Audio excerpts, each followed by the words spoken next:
Magandang umaga ho sa inyo, Ma'am Elaine, Kuyang Mayor, Deo. Magandang umaga ho sa inyong mga taga-subaybay, taga-panood, taga-pakinig po. Good morning po. Mga gandang gupit natin ngayon, ha?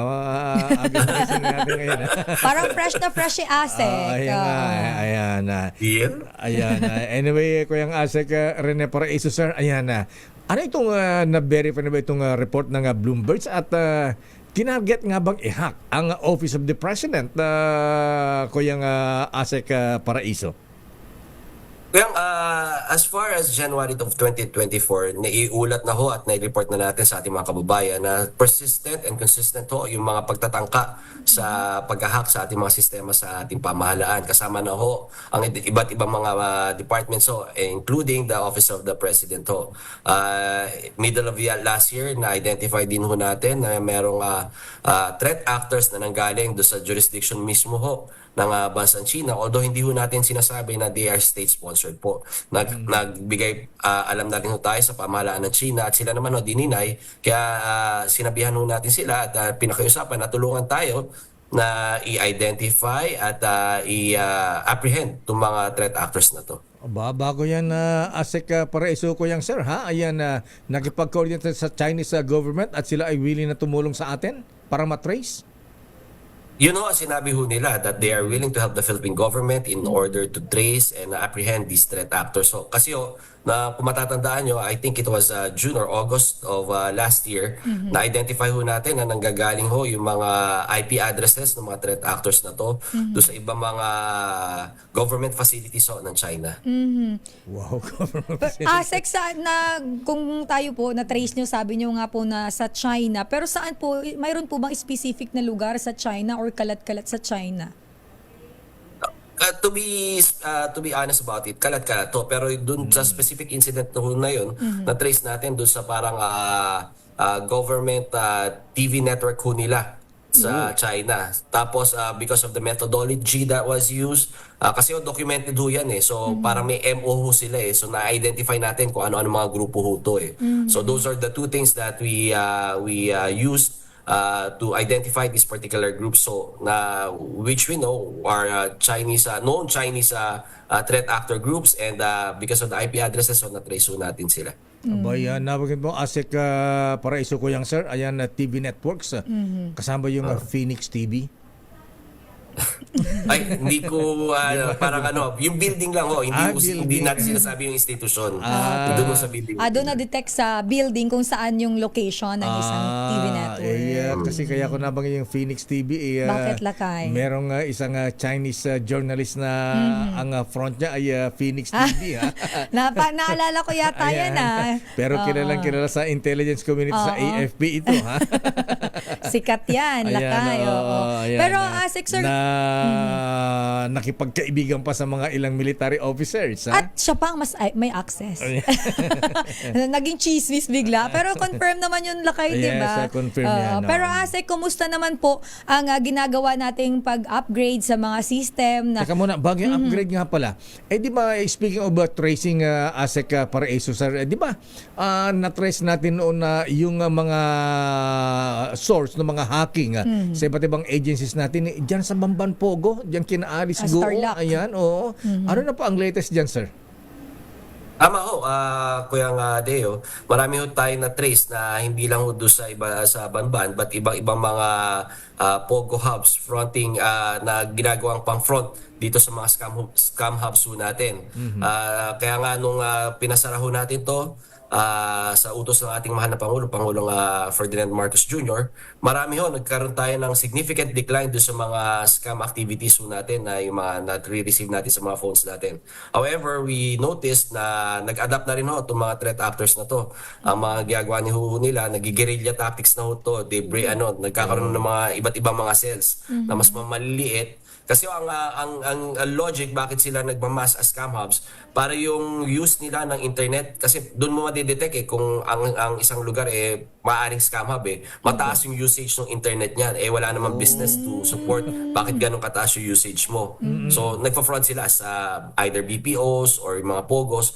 Ngayon napapansin namin nagkakalat-kalat na ho sila into several na mas mamaliit na mga scam operations po.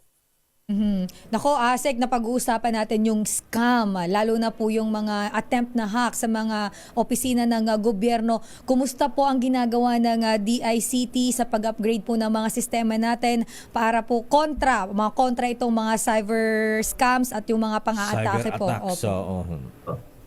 To give context ho, lagi yung sinasabi ho namin dito sa DICT, kami lang ho ang IT consultants, IT experts ho ng gobyerno. So hindi ho kami ang nagpo-procure ng mga iba't ibang systems ng government. Natingin namin, dapat ho na magkaroon ng amyenda sa batas, particularly sinusulong namin yung Cybersecurity Act, na magkaroon ho kami na say sa pagpo-procure ng systems ng government when it comes to ICT and cybersecurity.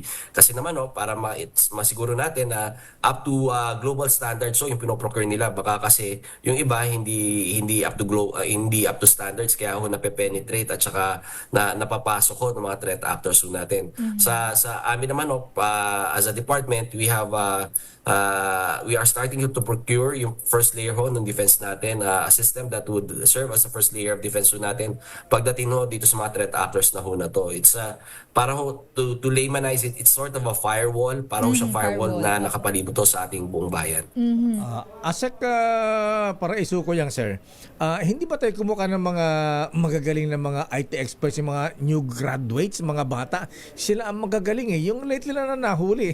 Naalala ko si NBA Director Jimmy Santiago, nung ma-interview natin balak nilang kunin yung batang yun. Yung nang-hack. Oh, yan. Yung nang-hack. Baka mamaya, katulad ng I love you virus sa hacker, baka mamaya makuha sa ibang bansa. Di pa kinabangan natin. Kuya, yung sa totoo, gustong-gusto ho natin yan na makuha natin yan sa yung mga talented na mga hackers na yan. Unang-una ho, kasi mayroon tayong kakulangan sa ating pamahalaan pa lang pagdating sa IT professionals and cybersecurity experts. Kasi even sa DICT ho, mabilis ang attrition rate namin. Sandali pa lang nagtatrabaho sa DICT, pinipirata na ho ng private companies at ng mga ibang bansa. Kasi nga ho, medyo lucrative, malaki ang disparity ng sweldo ng pamahalaan tsaka ng private sector. Sa ganang naman ho, na mga nahuhuli natin na talented naman, I admit, talented ho talaga ang ating mga kababayan when it comes to IT. World class ho tayo, kaya nga ho, tayo ang unang unang pinagkukuhaan ng mga IT experts kaya nauubusan din tayo sa atin mismo eh. So, yun ang nagiging problema natin, yung poaching, yung pirating. And eto, pagdating naman sa mga nahuhuli natin, ang problema naman natin, for example sa DICT ho, wala ho kaming confidential or intelligence funds to support na makuha natin itong mga tao to kasi hindi ho to papasok as regular employees eh. Plantilla kasi hindi ho sila graduate, hindi sila papasa sa Civil Service Commission requirements po. So parang mga talent ng lakay. Dapat, pero kakaiba kasi yung galing nitong mga to. Yes. At saka involve ang national security rito. Yes, national security concern. Para saka siguro, ito ang bigyang pansin din natin, ang matutukan. Abay, ngayon ko lang nalaman na in demand pala ang pirating sa mga IT experts ng DICT ngayon. Akala ko mga Chinese, mga Indians ang mga pinapirate, pati pala mga Pinoy. Oo, lakay. Marami. Tsaka marami nag-a-abroad. Kuya Mayor, isa totoo lang, pati yung mga abogado ho namin na nagiging IT lawyers, mabilis na rin yung mga pirata ho ng iba't ibang mga law firms at private companies, hindi lang yun. So, anything that, pag halimbawa, nag-DICT ho kayo at you serve in government, parang they see it as mas maano ho kayo kasi malaking disparity, mas madali, mas easy target kayo for pirating ho eh. Ayan, nako siguro dahil sabi ko dahil involved ang national security rito, siguro kayo pala ang dapat dagdagan ng intelligence fund.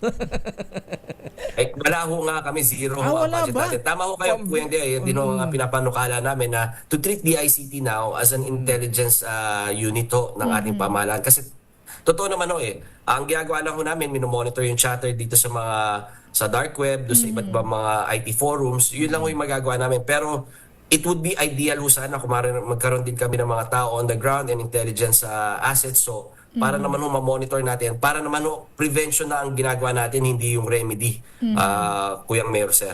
Ayan, at speaking of national security, meron pa bang mga nagbabalak na mga destabilization na ASEC Rene Paraiso, Kuyang sir?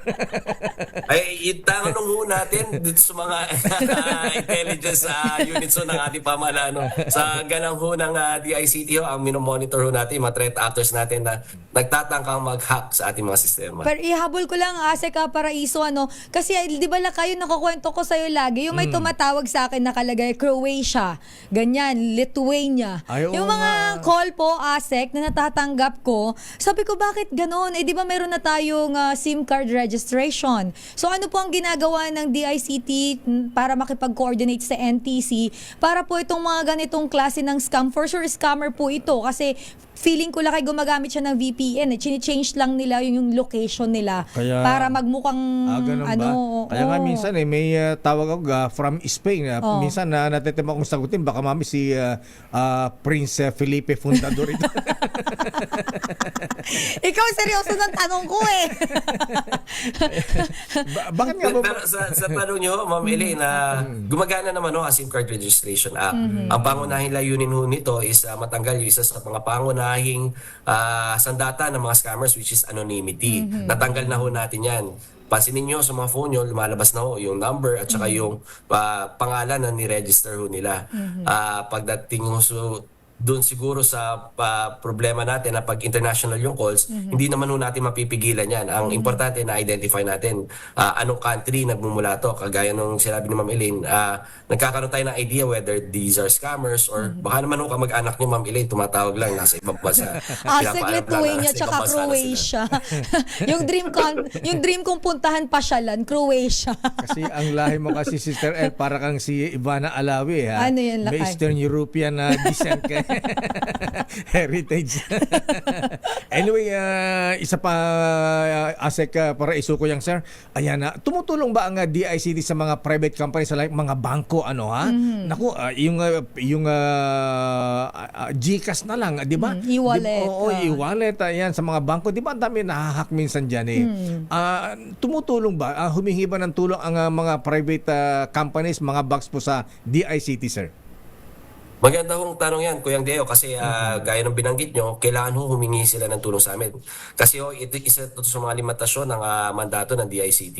Hindi ho namin pwedeng, wala kaming oversight and supervision over the systems of the private sector ho. Kailangan ho, kusa silang humingi ng tulong sa amin. Even though doon sa aspect ng pag-iimbestiga, Kuyang Deo, Ma'am Elaine, hindi rin ho namin maisagawa hanggat hindi nila kami binibigyan ng access sa systems nila. Because of certain laws that restrict it. Yun nga ho siguro, isa sa mga panukala natin sa National Cybersecurity Act, even the private sector that deals with yung public when it deals with the public, halimbawa, tama yung binanggit nyo, public sector, yung health sector ho natin, dapat to magkaroon ng supervision ng DICT para naman makita kung halimbawa, nagkaroon ng hacking dyan at naapektuhan natin mga kababayan, magkaroon tayo ng power sa makapag-investigate sa systems nila. Ayan, naku, marami pa tayong dapat pag-usapan na ASEC Rene Paraiso, Kuyang sir. Pero siguro sa mga ibang araw ay mas madiscuss natin ng mabuti ito. Ayan, para hindi po mabiktima ating mahabayan ng hacking, Scamming. Ayan, at syempre, lalo na ang mga vital installations sa agencies sa ating bansa at mismo Office of the President. Ayan. So, wala... Ano po, Kuyang Sir? Anytime po, Kuyang Sir, nanginginig pa. Matawag din lang po kami. Ayan, mabutit nandiyan pala kayo. Ikaw pala ang dapat nating nakausap para naipapaliwanag po ng Mabuti. gusto. Pero klaruhin po natin, hindi po successful ang hacking sa Office of the President, sir.